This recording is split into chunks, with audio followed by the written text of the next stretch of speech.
दादा भुसेंच्या वक्तव्याची शिंदेंकडून पाठराखण करण्यात आली। एकनाथ शिंदे पुन्हा सीएम होणार असं वक्तव्य त्यांनी केलं।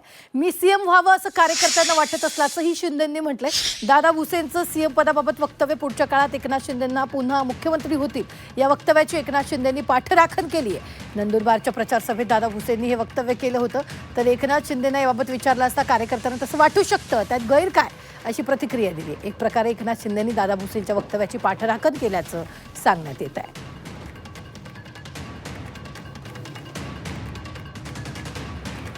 आजही जनतेला जर तुम्ही विचारलं की तुमच्या मनातला मुख्यमंत्री कोण, तर आजही जनता सांगेल की त्यांच्या मनातला मुख्यमंत्री माननीय एकनाथजी शिंदे साहेब आहेत। आणि काळजी करू नका, भविष्याच्या इतिहासामध्ये काय लिहिलेलं असेल, परत एकदा या महाराष्ट्राचं नेतृत्व माननीय एकनाथजी शिंदे साहेब करताना आपण सर्वजण त्या ठिकाणी पाहणार आहोत।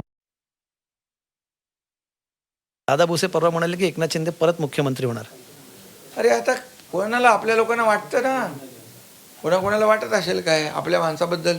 मी एकच सांगतो, तुम्हाला वाटतं? एकनाथ शिंदेचा अजेंडा खुर्ची नाही। तुम्हाला वाटतं का? पण एकनाथ शिंदेचा अजेंडा खुर्ची नाही, एकनाथ शिंदेचा अजेंडा आहे डेव्हलपमेंट, सर्वसामान्य माणसाच्या आयुष्यात चांगले दिवस आणणं, हा अजेंडा आहे।